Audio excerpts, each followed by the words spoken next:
It's time for a design update on the SMART Woodshop. Without going into a lot of detail, I made a little bit of changes to my cubbies. I decided to try to put in a charging cabinet. This day and age, construction, a lot of the tools are batteries.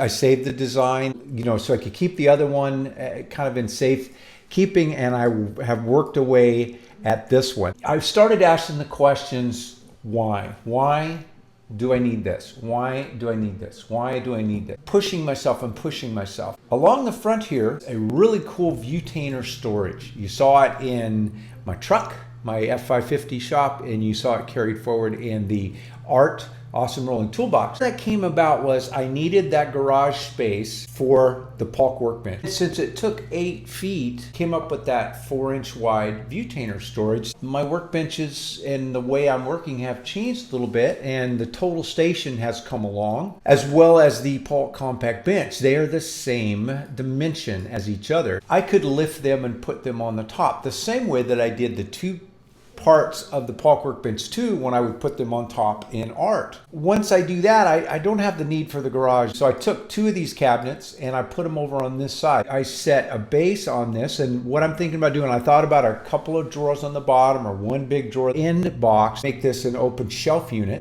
That adds these 2 cabinets, it adds this cabinet, and it adds this cabinet, and then I still have my 2 benches.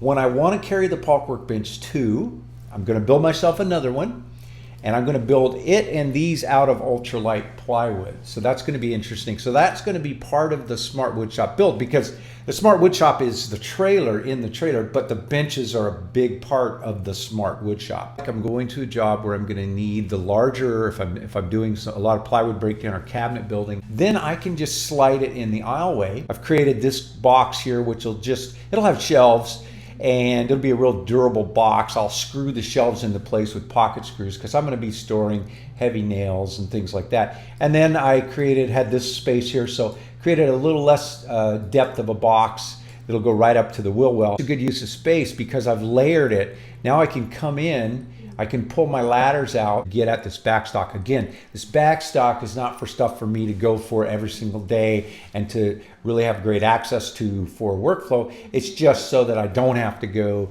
to the lumber store and get more nails and things like that. I want to make sure I have enough room for big tools to fit in this box. I'm not going to divide the box up. I'm not going to make it cubbies. It's just going to be a big box that I can set big tools in, and by lowering things down that bit to give me 6 inches above, it also brings them down so that it's easier for me to reach in and just set them there. Viewtainer storage. I have all the Viewtainers on this side and a solid back on the other. Roll it out. Want to give credit for this idea to somebody that was really neat and that you're going to get to meet in the near future here. Michael Colson, a really neat contractor in Kaneohe on Oahu, has built a van that I'm going to share with you. And he's taken these ideas and put them in a small Dodge, it's like a Sprinter style van, but not the huge van, a smaller version. And he did some cool stuff. But one of the things he did was he took his Viewtainer storage. He didn't have room to make a wall like mine.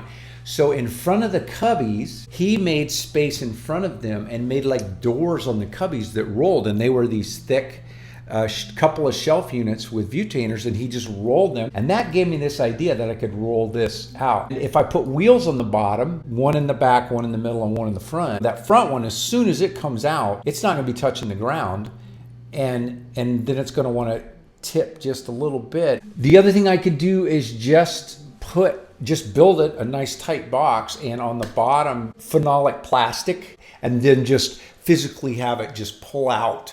I am anxious to get some wood and get building, but I'm not so anxious that I want to build and have to tear it apart and rebuild. Now, I'm okay tearing apart some of it and rebuilding some of it.